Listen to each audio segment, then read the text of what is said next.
Diabetes is a truly global epidemic. The International Diabetes Federation estimates that 463 million adults worldwide have diabetes, and they project that by the year 2045, that will rise to 700 million. Here in the US, 34.2 million people, that's just over 1 in 10, have diabetes. Yet the high cost of treatment here means that many people are struggling to pay for the care that they need. I'm in Cleveland, in Ohio, a state where 1 million people are diabetic, and I've spent the day with one family who are living with 2 versions of this disease. As 15-year-old Ethan Kandersky battled it out with his brother Drew, you wouldn't know that he's living with a chronic illness that he needs to monitor 24/7. But as soon as he wants to eat some leftover Halloween candy, it's a different story. He has to ensure that his body has the right level of insulin to balance the sugar. It's just really annoying when I'm doing something and I have to stop. Because, like, I'm having fun. I don't want to stop, but because this, I have to, or else. What that or else could be is a source of constant anxiety for Ethan's mother, Christine. There's always going to be a time, and I never not worry. Christine's mother has type 2 diabetes, so for her, that worry is twofold. But having a diabetic grandmother was a big support for Ethan when he was diagnosed at 7 years old. He used to see me, you know, how to check my sugar and what I do, so I guess he got some idea of what he's supposed to do. And then being a little bit different, I learned from him too, and so we learn each other. His blood sugar right now is 299, and it's... Advances in technology since Angelica was diagnosed have made living with the disease easier. He reads his blood sugar. It calculates the correction to correct his blood sugar in a certain range. So the computer does it on its own, and then it tells his pump how much insulin he needs. But he also has, it's called a CGM on his arm. So every 5 minutes it reads his blood sugar, so then it transmits it to his phone, so every 5 minutes we get a reading. It's incredible. But I guess these things are really expensive. Oh, yeah. And that's one of the biggest obstacles for people living with this disease in the US. Research from the American Diabetes Association shows the average medical expenditures for Americans with diabetes amount to more than $16,000 a year. More than $9,000 of those dollars go directly towards treating and managing the condition. It's a struggle for 81-year-old Angelica, who doesn't have health insurance. So do you ever worry about how you'll be able to afford this? Yes, but I'm kind of blessed.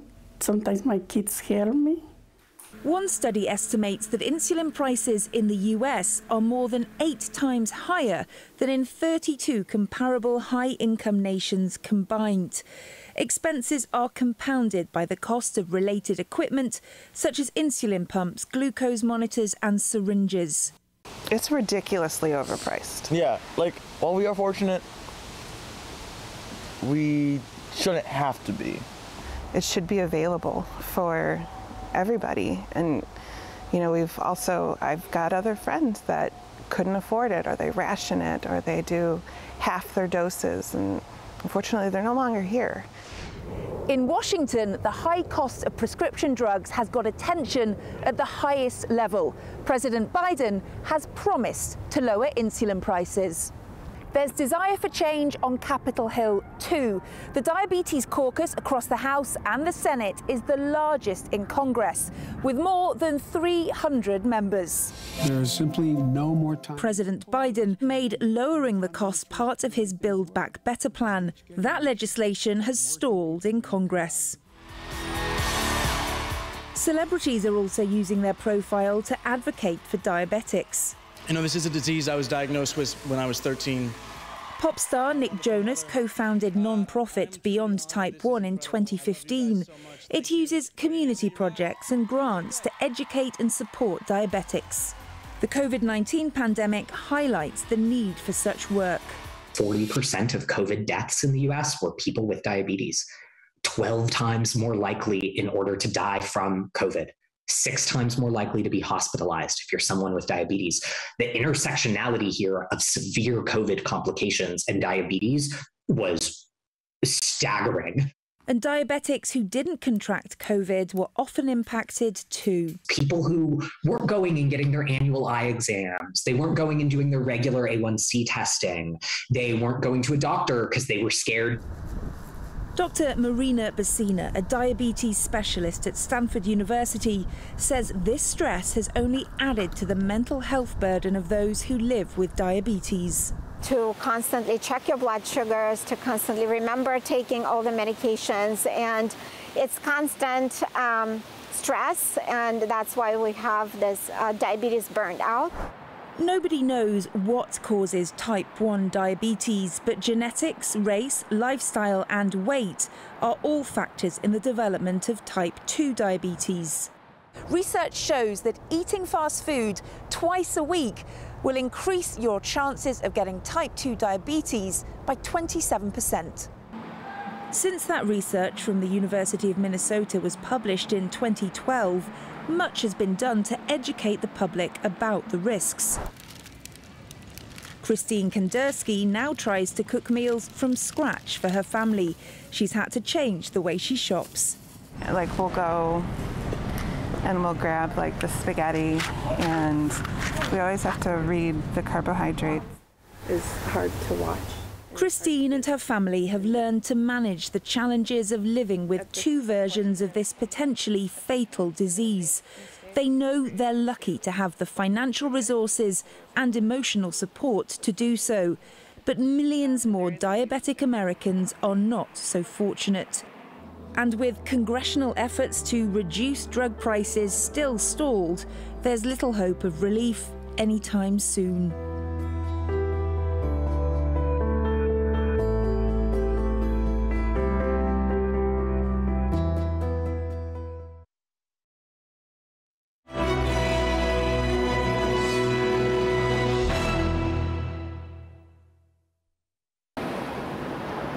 Diabetes affects the health of millions of people around the world, and for professional sports people with the condition, it can prove a real challenge. I went to speak to some of those in sports in the UK with diabetes to find out how they cope. Mohammed Ali is the UK's first ever professional boxer with diabetes. When he was 5, he was diagnosed with type 1 diabetes, which means his body does not naturally produce a hormone called insulin, which controls blood sugar levels. Left untreated, it could result in extremely high blood sugar levels, also known as hyperglycemia. That could lead to severe heart, kidney and even eye complications. So a career in boxing wasn't the most obvious path for him. Thanks to encouragement from his mother, he had an extremely successful amateur and professional career, but he's faced his share of obstacles along the way. At the time, as an amateur boxer, the coaches were all over me. I hadn't told anybody I'm diabetic because I control it in a good manner. I believe diabetes is not an illness, I believe it's a controllable condition. And when they found out that I can't get a license and I'm diabetic, they thought that's the end for me, so why waste time with Ali when we can put our energy and effort into another child? In 2015, the British Boxing Board of Control refused to grant him his professional licence because of his diabetes. And after 3 tiring years, he won that battle and was eventually awarded his licence, after he was able to prove his condition was not too dangerous to fight as a professional boxer. It's been a challenging path for Mohammed to get to where he is today, but since he gained his professional licence, he's remained unbeaten, on track to become a world champion. But in order to do that, he has to keep on top of his condition, especially in hard sessions, just like this.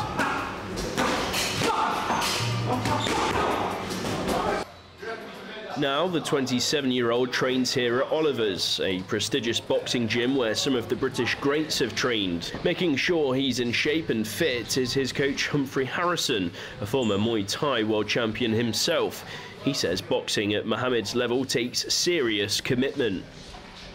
Professional boxing, it's a very difficult sport. A lot of people don't appreciate it until they start doing it themselves. To keep him fit, healthy and able to box professionally, Mohammed has to stick to a strict diet and monitor what he eats and drinks, as well as how regularly and intensely he exercises, which impacts his blood sugar levels. Both Mohammed and his trainer take his condition seriously. If they don't, it could have serious consequences.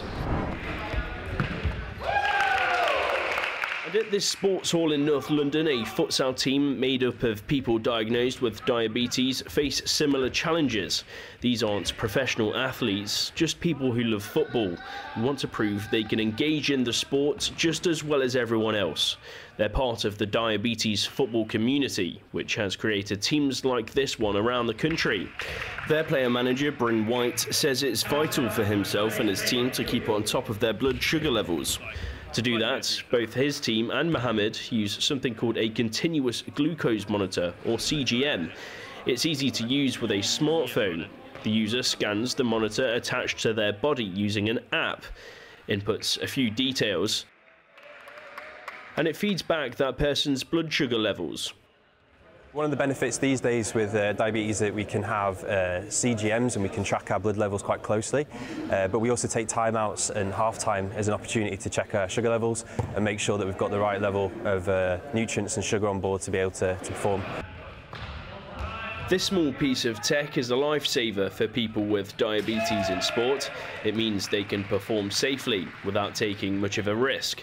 But health complications like hyperglycemia aren't the only issues people diagnosed with diabetes could face. Nerve damage, blindness and periodontal disease are also common complications brought about by diabetes. And health experts now say that there could be a link between diabetes and dementia too. Researchers here at Imperial College London tested around 200,000 people with type 2 diabetes, and around 10% of those went on to develop dementia. Heidi Lai is one of the researchers looking at the data, and although it's not yet complete, it's helping to form a better sense of a link between the two. There are usually multiple causes that lead to dementia, and this can vary quite significantly from individual to individual. So one of the examples I can give you is that if someone has high blood pressure, high blood sugar or high cholesterol, these can damage the blood vessels in the body, and this may also lead to heart attacks and strokes. She says these are really common factors of heart health, but her research suggests that it could also damage the brain too.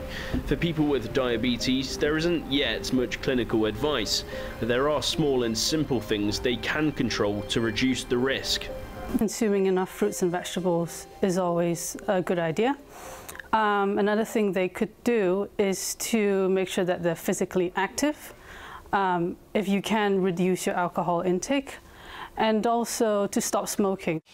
For Mohammed, keeping healthy isn't a problem. His trainer says this makes his life a lot easier, but it's important for him to keep on top of it. It's a condition that you've got to manage.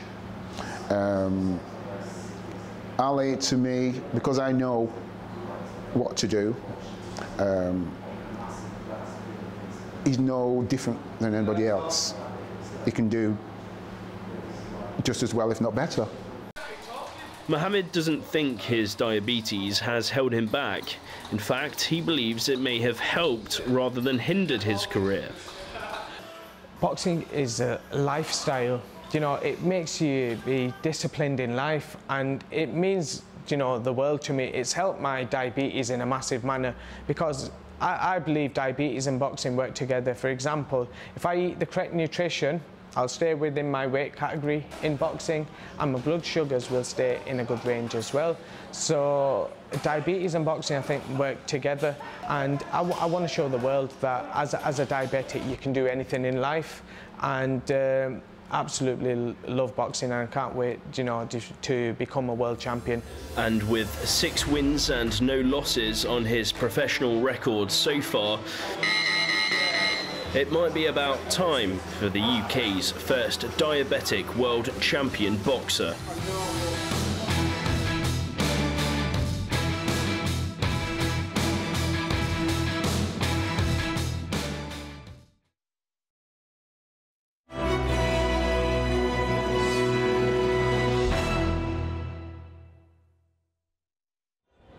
India has become known as the diabetes capital of the world, with some 77 million citizens suffering from the disease, a number that's only expected to explode over the coming years due to factors including unhealthy lifestyles.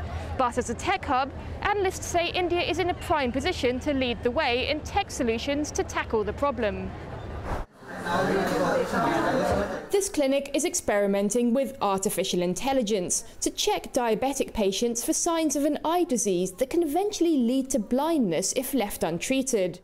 Diabetic retinopathy is a complication of diabetes caused by high blood sugar levels damaging the back of the eye or the retina. Traditionally, to test for the condition, drops are used to dilate the pupils and photos taken. The results are then analysed manually. Whenever you are telling a patient to go for the classical type of dilated eye examination, patients are usually reluctant, they don't have the time. There is haziness which lasts for almost 4 to 6 hours, blurring of vision which lasts after dilatation. But this technology does away with the eye drops. A robotic camera with an intricate microscope takes an image of the eye. Bangalore-based startup Artelis's artificial intelligence software then kicks in to analyse it. The whole process takes less than 5 minutes. Doctors have welcomed tech solutions like these. I think using AI can definitely help in aid in diagnosing these patients earlier, prevention of lot of complications. Both type 1 and type 2 diabetics are at risk of developing the eye disease, the most common cause of blindness among diabetics. About half the patients tested here today at this diabetes clinic were found to be in the early stages of diabetic retinopathy, detected through these screenings. The patients will now have to bring their blood sugar levels under control to avoid the condition progressing to more advanced stages. 65-year-old Shiv Dulari Saroj has been diabetic for almost 2 decades. She and her family weren't even aware that her eyesight could be at risk. Doctor bola कि diabetes बढ़ जाती है तो आपको दिखाई कम देता धुंधुक दिखाई देता है आप अपने डायबिटीज के बारे में कंट्रोल रखो तो अच्छा दिखेगा. With a lot of NGOs that we work, we've done a lot of rural screening, and that is where Artelis's technology has been used by NGOs and clinics in India to screen more than 80,000 patients to date. This device largely works on funneling patients towards a doctor, and that is how it helps in the overall practice of a doctor. Along with eye screening, technology is being used and developed in India for uses like glucose reading and diabetes monitoring and diet apps. And analysts say investors are taking notice. It's a confluence of 2 factors. The first being that there's some serious tech talent in India which is attacking the problem. If you just look at the sheer size of the problem in India, I mean, we're second only to China in the number of diabetics that we have. I think there is a serious opportunity over here for some fundamental innovation to come out. The number of diabetics in India is expected to surpass 130 million by 2045. Medical experts say that genetic factors play a role in the growing problem. But so do high carbohydrate diets, the increasing popularity of Western fast food, and sedentary lifestyles. Diabetes affects the rich and poor alike in India, but of course it's much easier for those with money to get access to the latest technology to help with their condition. And while tech can help, it's also part of the problem. We're going to see again more numbers, alarming proportions, because Dr. Altama Sheikh tells me that the COVID-19 pandemic has only exacerbated the prevalence of diabetes as lockdowns kept people at home. He says younger and younger patients are coming to him with diabetes, including teenagers. So Asian Indian ethnicity itself is a background risk factors for all the Asians, especially the Asian Indians, to have diabetes, and that's where we need to curb down from quite an early age. So even in the pandemic where people are just sitting, including the students, there's a lot of online schooling going on. So activity training from childhood is very, very important. Dr. Sheikh says tech can't replace doctors, but that it has a key role to play in battling the problem. Nitric oxide is currently coursing. Yogesh Solanki has had type 2 diabetes for more than a decade. He was warned that it was worsening. Medicines were definitely helping, and we could keep sugar control, but in long run we were not sure that can we stay that way and dependent on my medicines to that extent. So we were looking at alternates. He found out about Breathe online last year, an app for type 2 diabetics which claims reversal of diabetes. He thought he'd give it a go, with a year's subscription costing under $200. Users are assigned a coach and get an intensive customized diet and exercise program. On a daily basis, the user has to enter their weight, blood glucose level, every item of food they eat, and the exercises they complete. The data is monitored by doctors. There's also a social media and game aspect, with users scoring points as they progress in managing their diabetes. But one of the main challenges for the company is skepticism around whether diabetes can actually be reversed. If you ask, like 95% of the doctors would say, no, diabetes can never be reversed. It's an irreversible sort of disease. So we still a lot of lack of awareness around this concept. It's a 5-6-year-old science. But since using the app, Yogesh has lost 15 kilograms. His blood sugar levels have come down to the extent that he's been able to stop taking medication for diabetes. He says it's because of the app. He admits that sticking to the diet and exercise regime requires dedication. So your weight is around 106 kg. Dr. Sheikh says that many medics prefer to use the term in remission when diabetics are able to stop medication because the condition is still underlying. But they agree with continued development of technology, there could be a brighter future for tens of millions of diabetics in India.